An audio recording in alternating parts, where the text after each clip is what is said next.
Gentlemen, welcome to the show. Today is it's a special day today. We're celebrating a little bit here.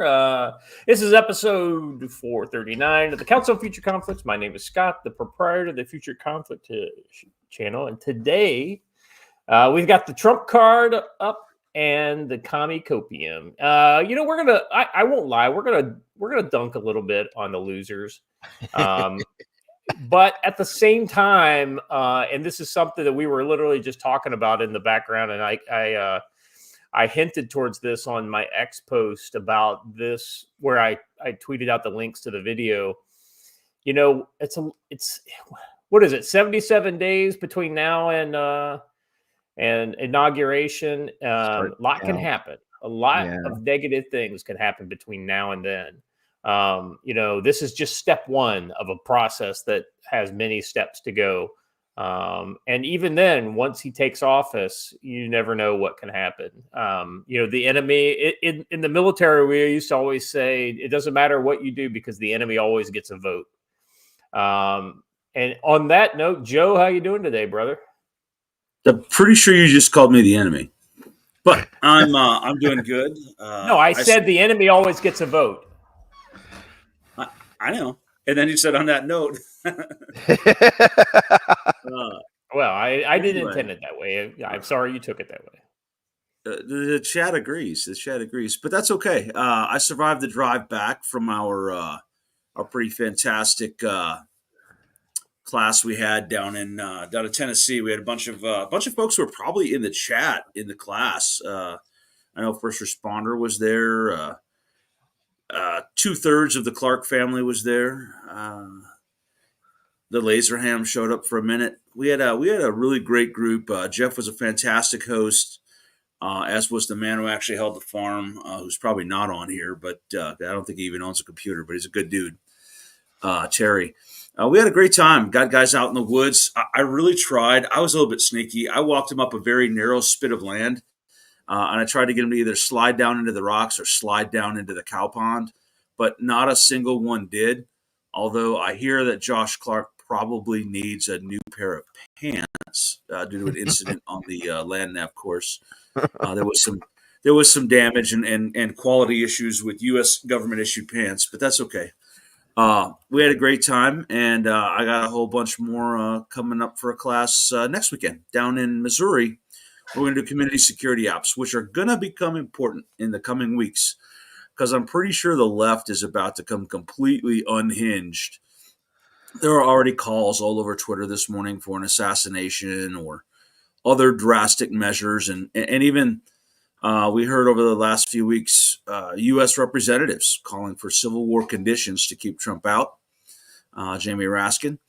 And I think it's important. Matt and I talked about this last Thursday, that both Matthew Van Dyke of Sons of Liberty International and Malcolm Nance have both called for, if Donald Trump wins, the actual overthrow of the United States government. When those two CIA assets say the same thing and a U.S. representative does too, you should probably pay attention to it. Yeah. I mean, so definitely the threat is there, and we need to take it seriously.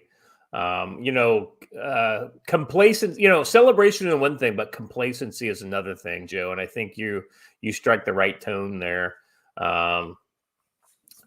Speaking of often striking the right tone, we have our good friend Jim. We haven't had you on the show in a while, Jim. I'm glad to see you back. Old Hong Kong is in the house. From your catbird perch in enemy territory. What are you seeing, and what are you thinking today?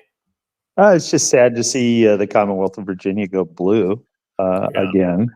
There was hope. In fairness, it was just like one little area of the entire state, but it was hopeful that Hung Kao would be recognized as a good leader in the Senate, and you had hope that some of the government employees in Northern Virginia and the biases in places like Henrico County and down around the facilities in Newport would see the light and go for freedom, but they went blue and they went deep state. And I think that's one of the things we've learned from this is Northern Virginia and the Beltway.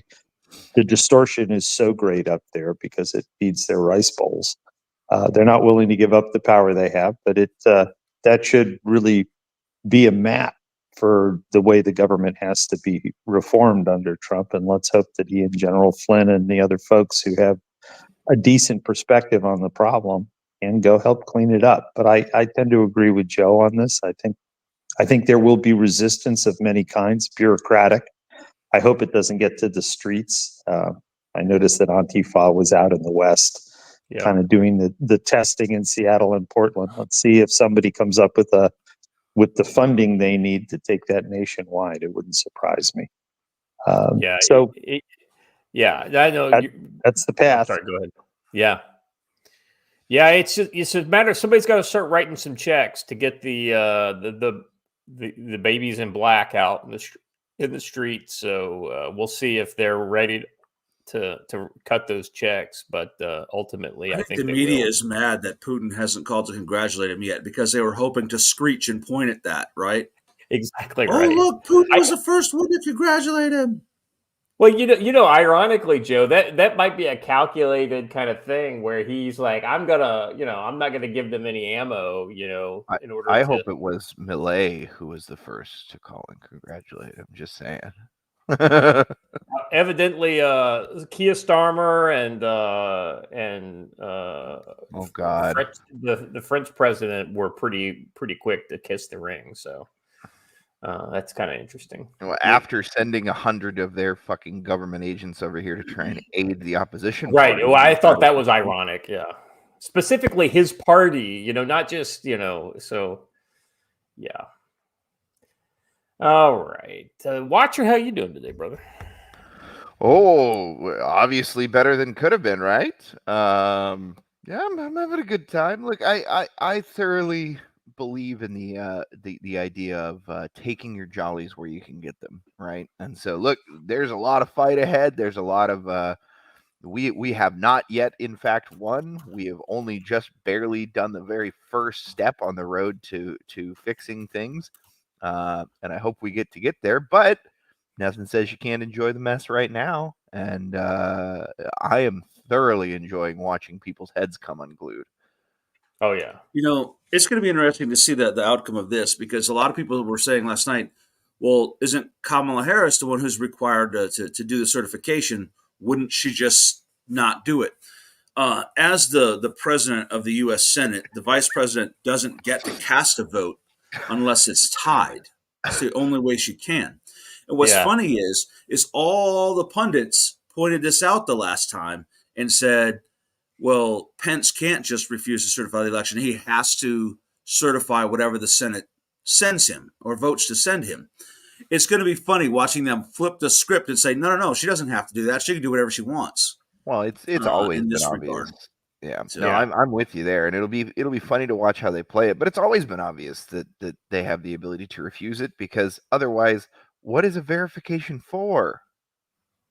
Right. Yeah. Mexican Iron Man with the absolutely racist commentary. It's just terrible. I can't believe it. This is the first of many racist actions to come during the Trump administration, I'm sure. He says, member for 21 months, Mexican Iron says, for the record, Latino support was up 20 points this election versus 2020. So you're welcome, patriots, because the tortilla plantation militia voted for America. What's actually funny is he's actually right. And this goes back to the Mandela effect that the left has always had on Cesar Chavez.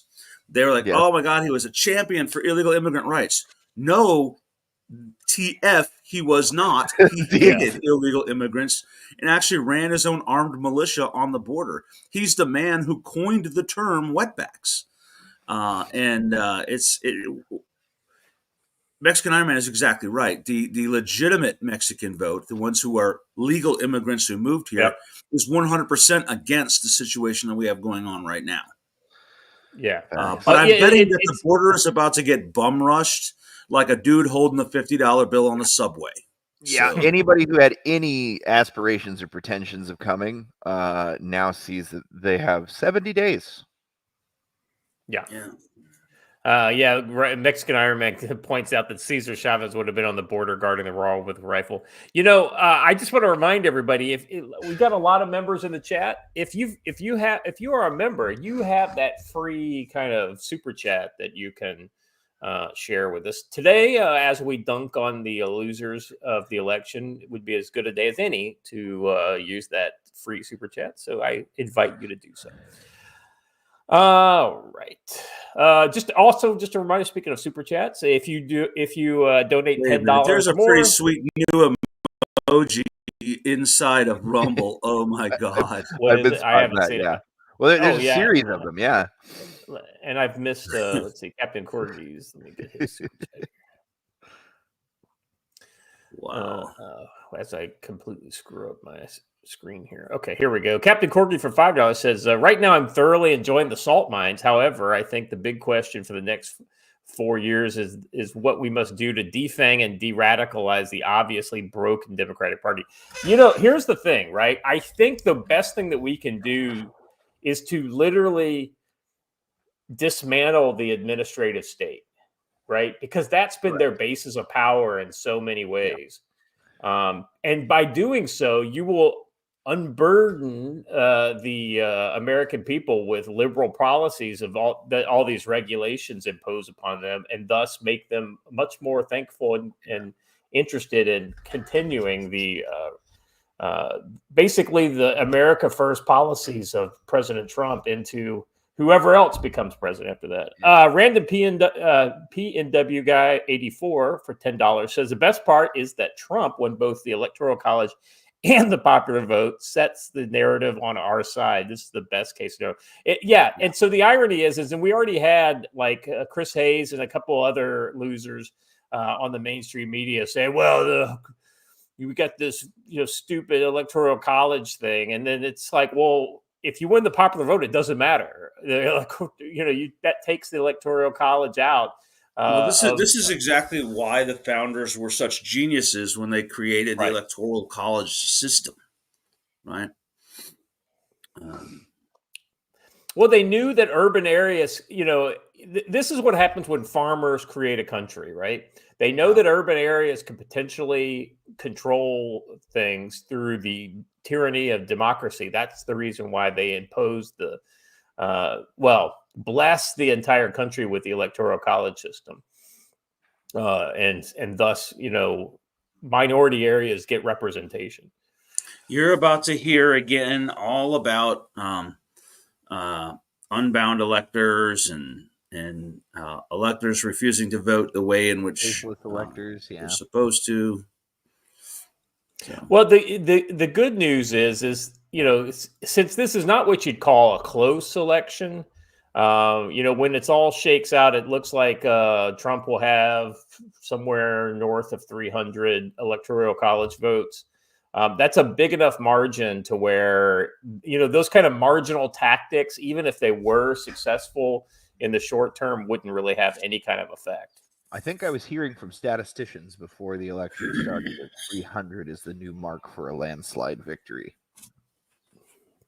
Yeah, I think the most recent estimate I saw after, if all the stuff that's out there shakes out now, he'll be at like 312 or something like that. Because it's looking like because he's gonna. So he's at 277 right now. I got my New York Times predicted map open.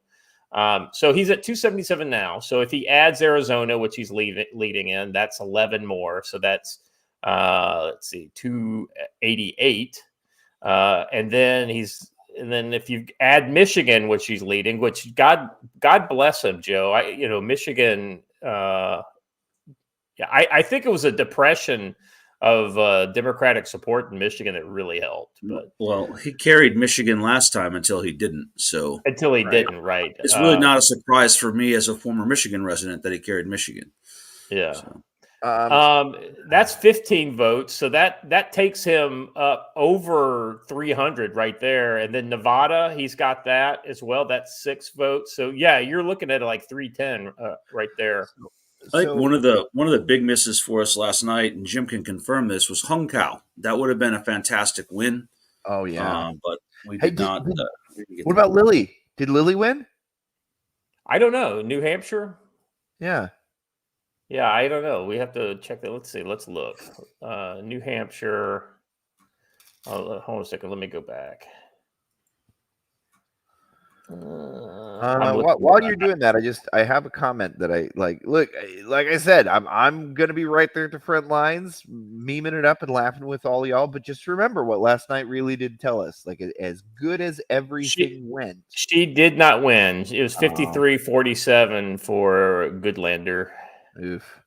Well, anyways, as good as everything went, remember that what last night told you is that you have roughly slightly more than half of your countrymen interested in preserving your country, and slightly less than half of the entire country saying that they want radical communist transformation. Yeah.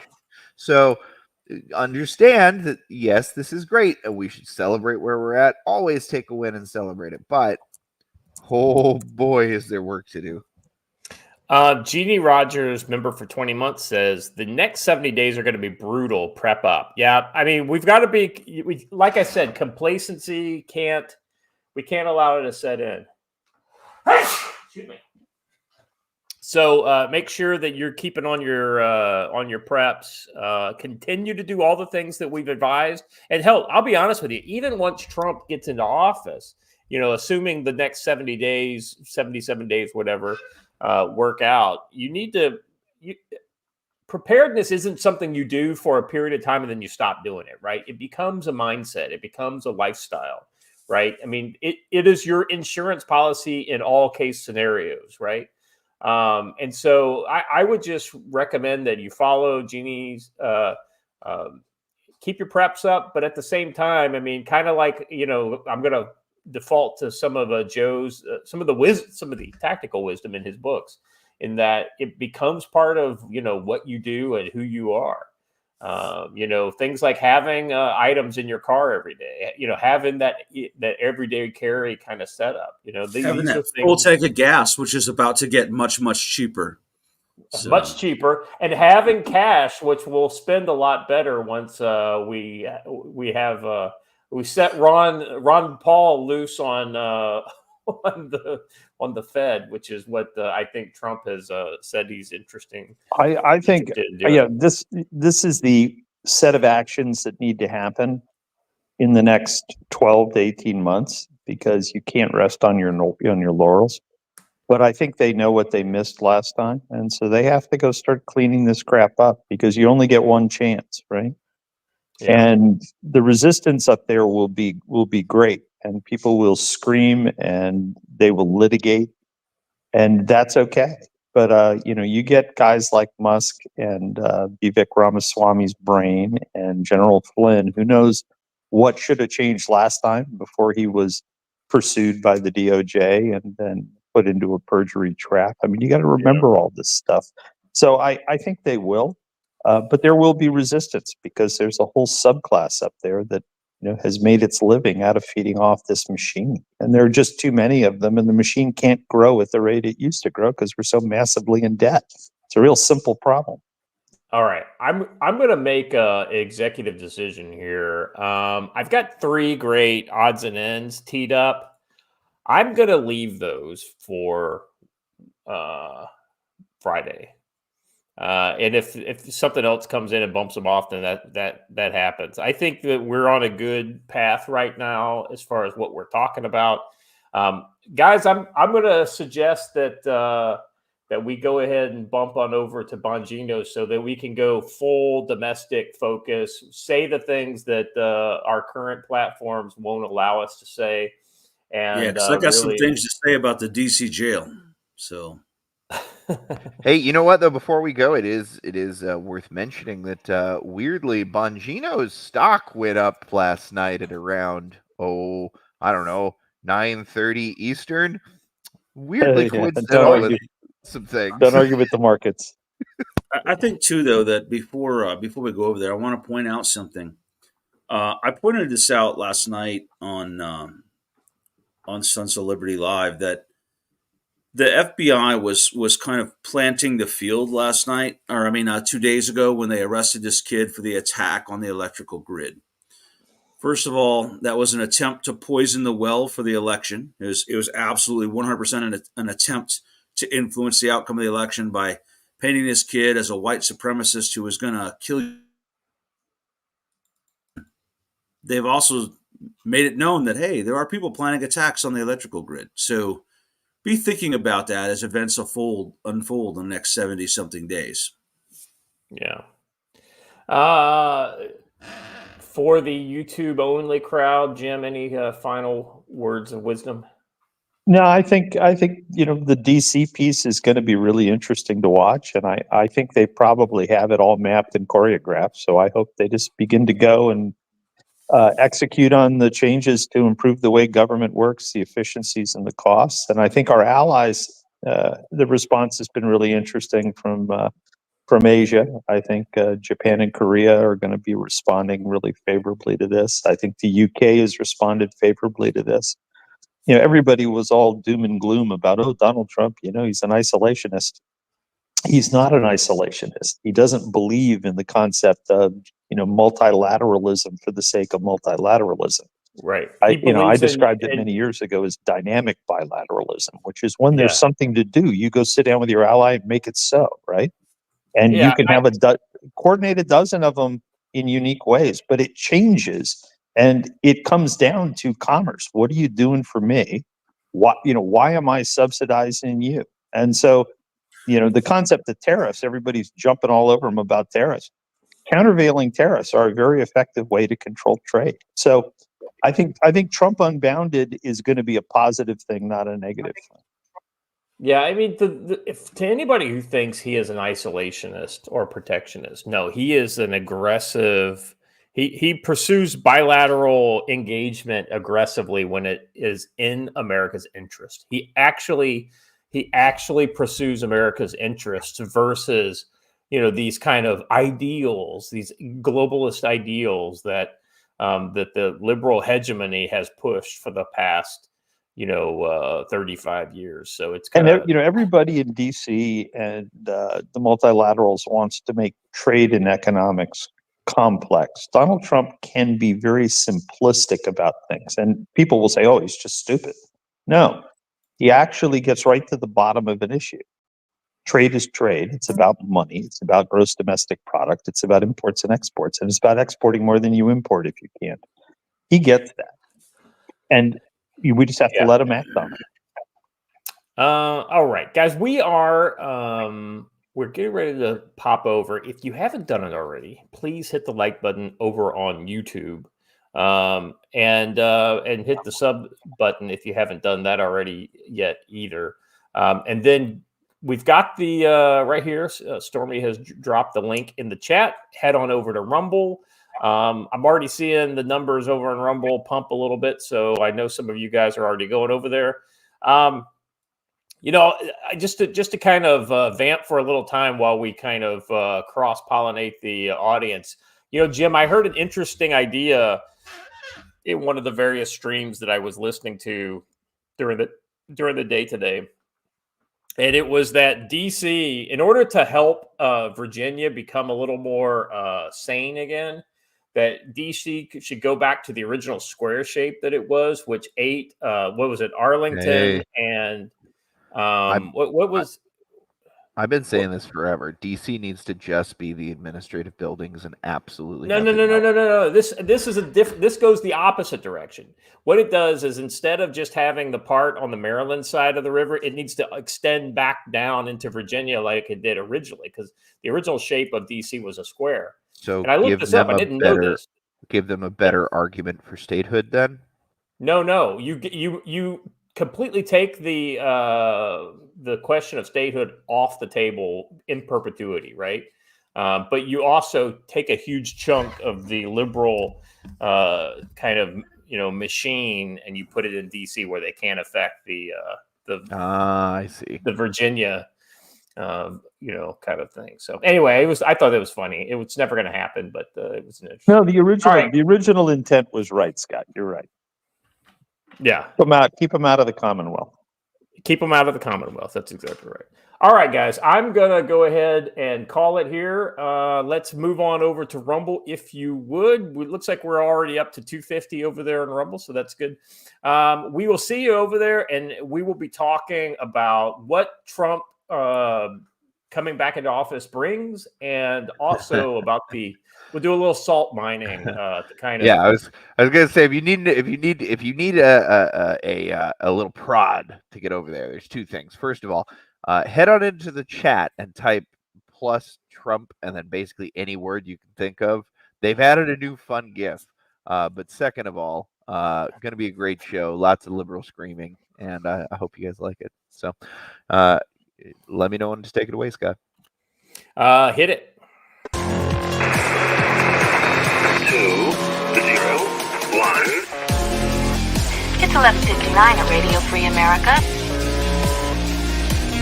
This is Uncle Sam with music and the truth until dawn.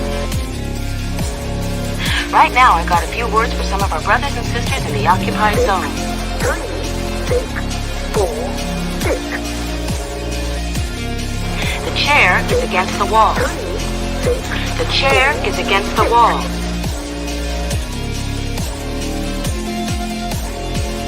John has a long mustache. 8, 2, 5. John has a long mustache. 8, 2, 5, 0,